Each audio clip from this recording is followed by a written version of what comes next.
के प्यारे प्यारे बच्चों, क्या हाल चाल, what's up and welcome back to the another video. Gravity circle पर आप सभी लोगों का स्वागत है। क्या हाल चाल, कैसे चल रही है पढ़ाई, सब बढ़िया? चलिए कूल। सो पिछले लेक्चर में हम लोगों ने कार्बन एंड इट्स कंपाउंड का इथेनॉल वाला पार्ट कंप्लीट कर लिया था। आज हम लोग एक और इंपॉर्टेंट कार्बन कंपाउंड की तरफ चलते हैं, एक और इंपॉर्टेंट ऑर्गेनिक कंपाउंड की तरफ चलते हैं जिसका नाम है इथेनोइक एसिड, जिसका नाम है इथेनोइक एसिड। इथेनोइक एसिड, ठीक है। नाउ गाइस, इथेनोइक एसिड क्या होता है, सबसे पहले अपन इसका फॉर्मूला डिस्कस कर लेते हैं। That your ethanoic acid is called as CH3COOH। This is called as ethanoic acid. Ethanoic acid का कॉमन नाम होता है एसेटिक एसिड। इसका कॉमन नेम होता है एसेटिक एसिड। अब बहुत सारे बच्चों के मन में सवाल आता है कि सर इथेनोइक एसिड तो चलो IUPAC नेम है, एसिटिक एसिड क्यों बोला जाता है? क्योंकि बच्चा लोग actually ethanoic acid is involved in ethanoic acid is responsible for vinegar formation. ये विनेगर फॉर्मेशन में हमारी मदद करता है। It is responsible for vinegar formation. अब गाइस, विनेगर जिन बच्चों को नहीं पता, मैं आपको बता दूं, विनेगर एक बहुत अच्छा प्रिजर्वेटिव होता है। Vinegar is a very good preservative. Actually क्या होता है, जैसे फॉर एग्जांपल आपके पास में जो ईटेबल फूड मटेरियल है, जैसे कि आपके पास में अचार है, तो अचार वगैरह के अंदर क्या होता है, हमें सिरका डालना होता है। इसको हिंदी में सिरका बोलते हैं, सिरका। आप देखेंगे तो जैसे मार्केट में बहुत सारे जैसे एप्पल सिडर विनेगर आता है, देन आपका जामुन का भी सिरका बनता है। तो ऐसे बहुत सारे विनेगर होते हैं। ये लोग क्या करते हैं, ये लोग प्रिजर्वेशन का काम करते हैं। यूजुअली आपको जो मार्केट में जूसेस मिलते हैं, मार्केट में जो ईटेबल प्रोडक्ट जैसे अचार वगैरह आता है, उसके अंदर विनेगर डाल देते हैं। क्या होता है, जब कभी भी कोई micro organism in eatable materials पर अटैक करता है, तो ये विनेगर जो कि आपका प्रिजर्वेटिव है, ये उसकी सेल वॉल को फुला देता है और उसको बर्स्ट कर देता है। मतलब एक माइक्रो ऑर्गेनिज्म को मार देता है, उसको आपके फूड मटेरियल पर ग्रो नहीं होने देता। क्योंकि अगर वो ग्रो कर जाएगा तो सड़न लग जाएगी, खाने में आप देखोगे कि फंगस वगैरह लग गई है, खाना डीजनरेट हो गया है, डीकंपोज हो गया है, सड़ चुका है, बदबू आने लगी है, वो सारी चीजों को ये अवॉइड करता है।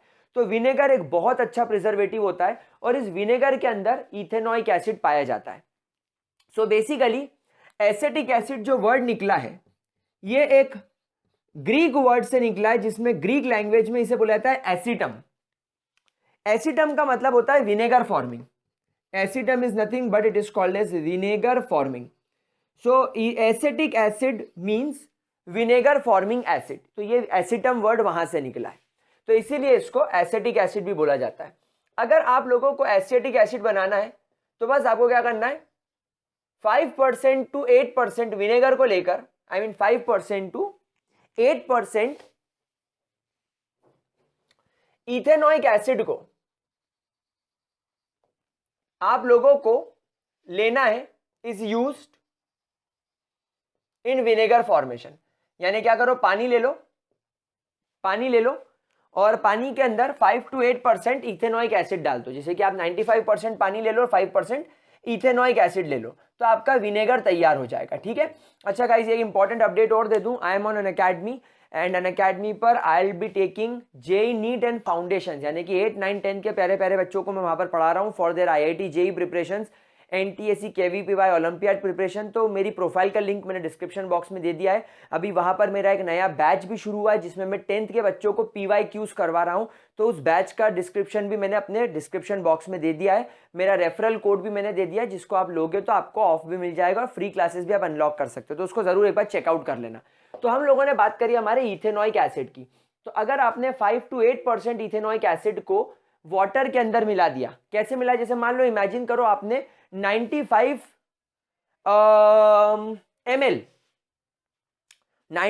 ml आप लोगों ने ले लिया वाटर और 5 ml मिला दिया उसमें इथेनोइक एसिड, तो 100 ml सॉल्यूशन बन गया। ये बन गया तुम्हारा विनेगर। तो 5 से 8% का विनेगर सॉल्यूशन यहां पर बेसिकली बना सकते हो। ठीक है। अच्छा, एक इंपॉर्टेंट बात और बता दूं कि जो आपके इथेनोइक एसिड का मेल्टिंग पॉइंट होता है, जो आपके इथेनोइक एसिड का मेल्टिंग पॉइंट होता है ये लगभग 290 केल्विन्स के आसपास का होता है, मतलब 290 केल्विन्स पर ये मेल्ट हो जाता है। 290 केल्विन्स कितना होगा, 273 केल्विन्स होता है आपका 0 डिग्री सेल्सियस। इसमें आप 17 और जोड़ दो, यानी near around 17 degree Celsius. 17 degree Celsius पर ये मेल्ट हो जाता है, लिक्विड हो जाता है। देयरफॉर इन विंटर सीजन्स, जब आपकी बहुत ज्यादा ठंड गिरेगी, जब आपके पास में बहुत ज्यादा ठंड होगी, तो in winter season it gets solidify, ये मतलब बर्फ जैसा जम जाता है। इट गेट्स सॉलिडिफाइज, सॉलिडिफाई, ये सॉलिडिफाई हो जाता है। And therefore it is also called as glacial acetic acid. जैसे वो बर्फ के बर्फ जम जाती है ना पानी के ऊपर, अपन उसको ग्लेशियर्स बोलते हैं। वो आपने देखा होगा समुद्र में बर्फ जम जाती है और आसपास पानी तैरता रहता है और बीच बीच में कुछ बर्फ के टुकड़े पड़े हुए होते हैं, तो अपन बोलते हैं ये ग्लेशियर्स है। कभी कभी वो ग्लेशियर्स के बड़े बड़े पहाड़ बन जाते हैं। ठीक वैसा फील आपको एसिटिक एसिड की बॉटल में, इथेनॉइक एसिड की बॉटल के अंदर देखने को मिलेगा विंटर सीजन्स में। तो क्योंकि ये बर्फ की तरह जम जाता है, और जब आप इसको ग्लास रॉड से ऐसे ठप ठप ठप ठप ठप करके फोड़ोगे तो अंदर से डुबुक लिक्विड एसिटिक एसिड बाहर आता है। तो ऊपर ऊपर की सरफेस जम जाती है, जैसे ठंड में पानी ऊपर ऊपर जम जाता है ना, ये वैसा जम जाता है। खैर ये 17 डिग्री पर ही जम जाता है, वाटर को 0 डिग्री चल रही है, ये 17 डिग्री पर जम जाता है। तो आप देखोगे कि विंटर सीजन्स में ये यूजुअली आपको लिक्विड देखने को मिलेगा, लेकिन जब ठंड और ज्यादा बढ़ जाएगी, जब तापमान 17 डिग्री से नीचे गिर जाएगा, तब ये जम जाएगा। तो इसलिए इसको ग्लेशियल एसिटिक एसिड भी बोला जाता है। तो आपको ये सवाल पूछा जा सकता है कि that why ethanoic acid is called as glacial acetic acid. तो आप बोलोगे because its melting point is 17 degree Celsius, or we can say 290 kelvins, and therefore in winter seasons we can see that glacial, or we can say that in winter seasons the ethanoic acids get solidified and it looks like glacials of water, इसलिए इसका नाम glacial acetic acid भी पड़ गया। कोई दिक्कत इसके अंदर, कोई परेशानी? अच्छा, जैसे कि आपके HCl की बात करें तो आपका HCl पूरी तरीके से पानी में जाकर H पॉजिटिव और Cl नेगेटिव में टूट जाता है, तो आप उसको स्ट्रॉन्ग एसिड बोलते हो। लेकिन यहां पर ध्यान रखिएगा that ethanoic acid is basically a weak acid. It is a weak acid, यानी it do not gets 100% ionise. जैसे कि आप देखोगे कि आपका जो HCl होता है, लाइक आपके जो मिनरल एसिड्स होते हैं, जो आपके मिनरल एसिड्स होते हैं, जैसे मिनरल एसिड कौन होता है? HCl। ये जब पानी में जाएगा, अपने एक्वस फॉर्म में जाएगा, तो H पॉजिटिव और Cl नेगेटिव पूरी तरीके से टूट जाएगा। मतलब अगर आपने HCl के 100 मॉलिक्यूल लिए हैं, आपने 100 HCl के मॉलिक्यूल लिए हैं, तो आपको 100% 100 आयंस, 100 कैटायन आपको H प्लस के मिलेंगे और 100 एनायन आपको Cl नेगेटिव के मिलेंगे। लेकिन एसिटिक एसिड के केस में ऐसा नहीं है। मतलब अगर आपने यहां पर CH3COOH को पानी के अंदर डाला और अगर आपने इसके 100 मॉलिक्यूल लिए, तो हो सकता है कि आपको CH3COO नेगेटिव और H पॉजिटिव मिले, लेकिन हो सकता है आपको इसके 10-10 आयन ही मिले, 10 एनायन इसके मिले और 10 कैटायन इसके मिले, यानी कि 90 मॉलिक्यूल टूटे ही नहीं, 90 मॉलिक्यूल टूटे ही नहीं, सिर्फ 10 मॉलिक्यूल टूट जाए, बाकी 90 मॉलिक्यूल CH3COH के फॉर्म में ही पड़े रहे। मतलब 100% आयोनाइजेशन नहीं होता। तो वीक एसिड मतलब क्या होता है?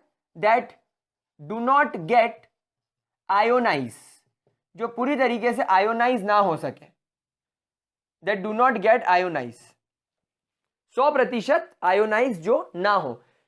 मतलब अगर आपने CH3COH लिया है तो CH3COO नेगेटिव और H पॉजिटिव मिलेगा, लेकिन 100% नहीं मिलेगा, 5%, 10%, 2%, ज्यादा नहीं मिलेगा, 20% तक मिलेगा, ज्यादा नहीं मिलेगा, 100% नहीं मिलेगा।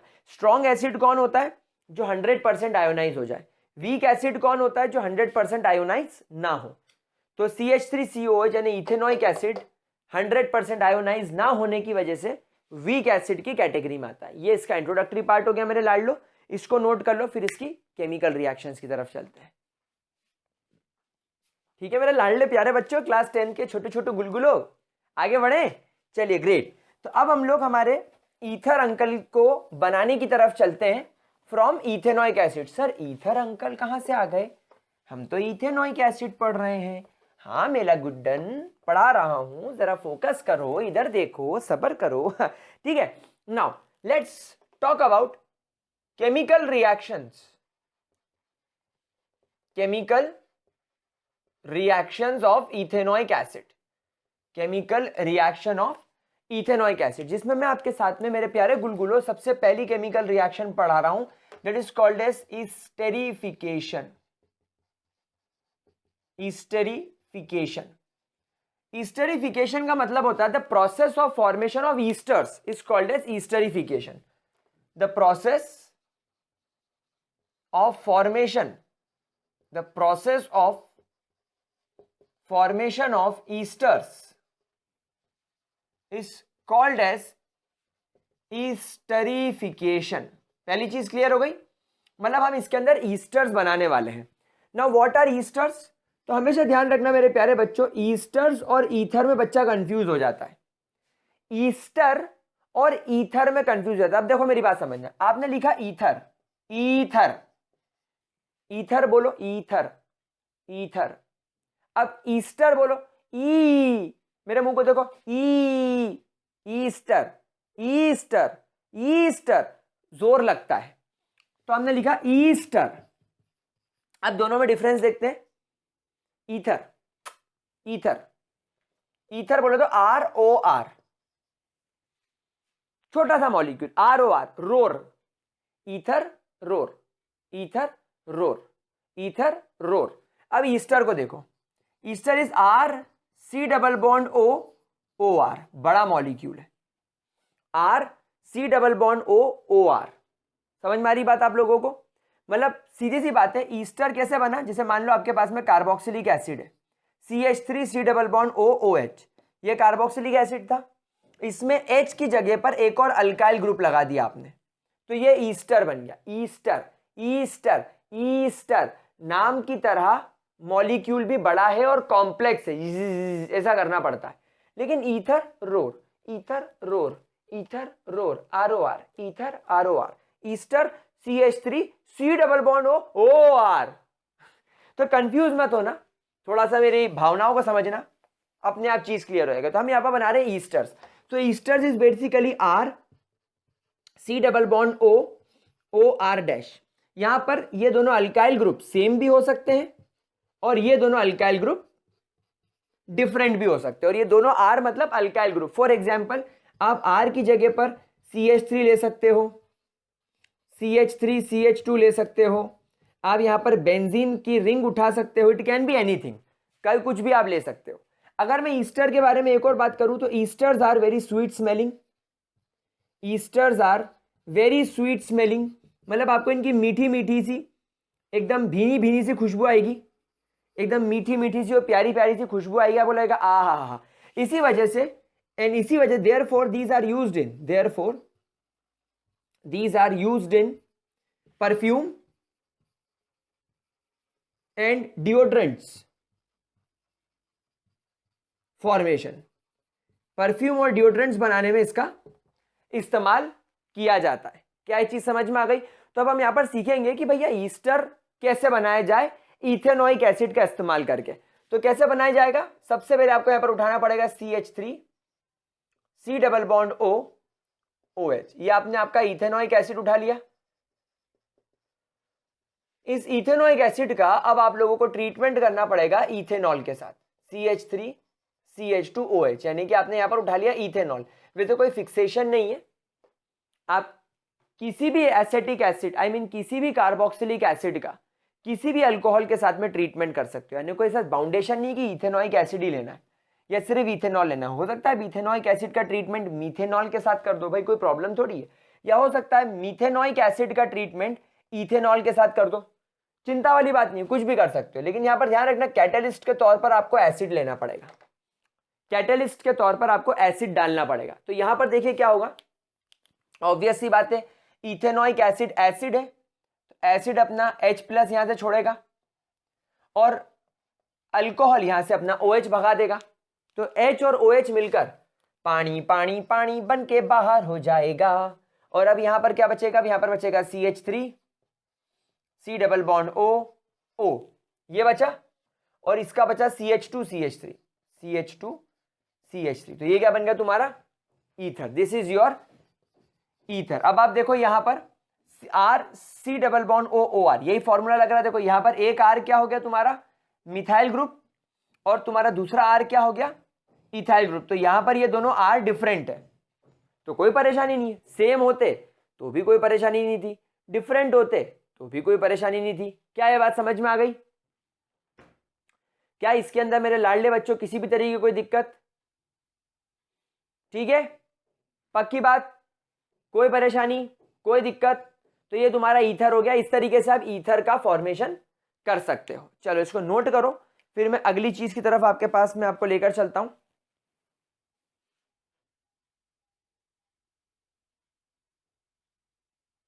ठीक है, डन, स्क्रीनशॉट ले लिया इसका। अब इसी के अंदर I am going to teach you a very important chemical reaction that is called as saponification. Saponification. अब सर सपोनिफिकेशन क्या होता है? नाम में तो सोप आ रहा है, नाम में तो सोप आ रहा है, तो जी हां, saponification can also called as soap formation process. It is also called as soap formation process, soap formation process. लेकिन इसके अंदर होता क्या है, सपोनिफिकेशन में व्हाट यू डू इज, आप आपके ईस्टर को, आपने अभी अभी जो ईस्टर बनाया है, आप इस, अरे मैंने यहाँ पर ईथर लिख दिया क्या? Sorry sorry, I am sorry बच्चा लोग, मैं भावनाओं में भेड़ गया, भेड़ गया, क्या गुंडा बनेगा, क्या ईस्टर, भावनाओं में भे गया। हमारे पास में जो ईस्टर है, आप इस ईस्टर को एक स्ट्रॉन्ग बेस के साथ ट्रीट कर दो, आप इस ईस्टर को एक स्ट्रॉन्ग बेस के साथ ट्रीट कर दो। So when your Easter is treated with a strong base, यहां पर देखिए क्या होगा, यहां का Na इस मॉलिक्यूल को इस प्रकार से तोड़ देगा, ये मॉलिक्यूल इस प्रकार से टूट जाएगा।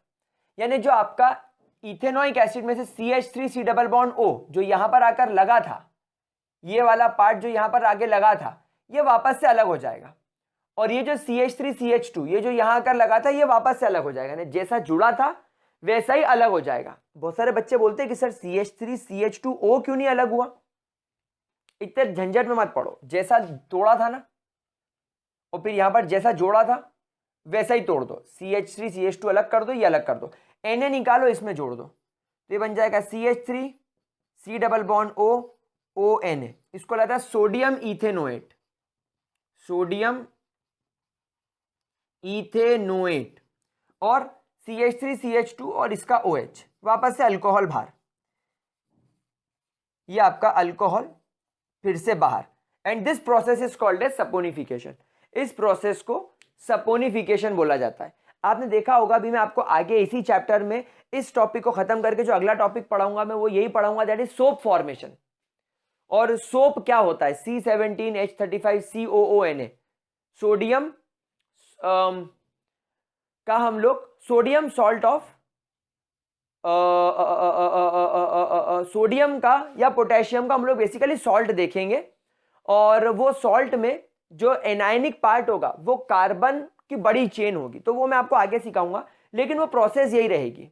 यहां पर आपने छोटा मॉलिक्यूल, छोटा ईस्टर यूज किया, वहां पर हम बड़े बड़े ईस्टर यूज करेंगे।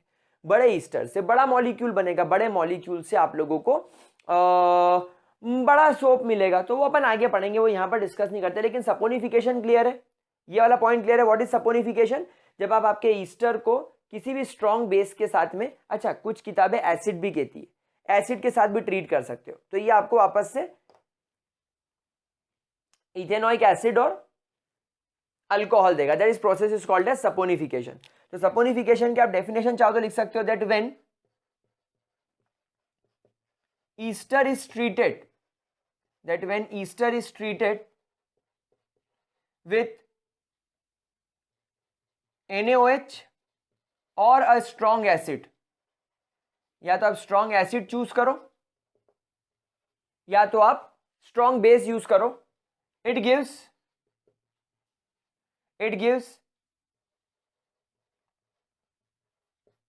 Carboxylic acid and ethanol back.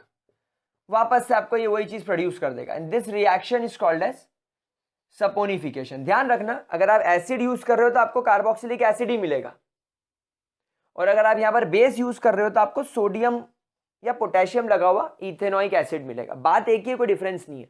क्या ये चीज क्लियर हो गई? तो ये हो गई आपकी सपोनिफिकेशन रिएक्शन। इसको नोट करो, बची हुई रिएक्शंस की तरफ चलते हैं। ठीक मेरे लाडलो, कोई दिक्कत मेरे प्यारे प्यारे बच्चों? डन, चलिए ग्रेट। तो दो इंपॉर्टेंट रिएक्शन गाइस, सपोनिफिकेशन और ईस्टरिफिकेशन।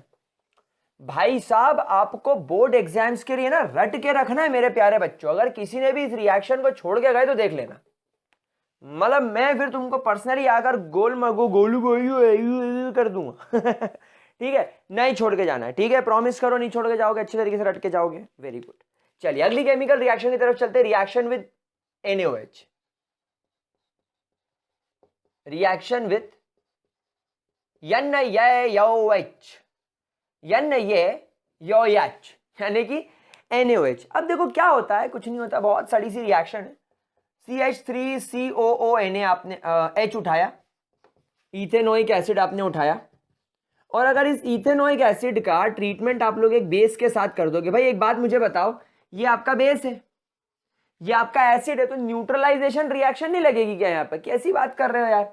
बेस OH छोड़ेगा, एसिड H छोड़ेगा, दोनों जुड़ के वाटर बना लेंगे, और यहाँ पर आपका सॉल्ट बन जाएगा। इसको CH3COO बोलेंगे। यहाँ पर Na पर पॉजिटिव चार्ज, CO पर नेगेटिव चार्ज, तो या तो इसको सोडियम एसीटेट बोलो जो कि इसका कॉमन नेम है, या तो आप इसको सोडियम एसीटेट बोल लो, या आपको इसको सोडियम इथेनोइड बोलना हो तो इसको इथेनोइड बोल लो। दोनों बात एक ही है। तो बस हाँ, स्टडी सी रिएक्शन है, क्या करना है? अरे बहुत घटिया रिएक्शन है, कुछ भी नहीं है। चलो इसको नोट करो, कुछ भी नहीं है, मैं कह रहा हूं ना, कुछ भी नहीं है। करो, नोट करो लाड लो मेरे बच्चों, मेरे बकुड़ो, मेरे प्यारे प्यारे से अल्फोंसो। चलो डन। चलिए तीसरी and the last chemical reaction, हमारा ये टॉपिक फिर खत्म हो जाएगा। फिर बस हम लोग अगले लेक्चर में सोप पढ़ेंगे, मिसेल पढ़ेंगे, और काम को करेंगे खत्म, चैप्टर को करेंगे खत्म। तीसरी रिएक्शन इज रिएक्शन विद मेरे प्यारे लाडलो Na2CO3 एंड NaHCO3।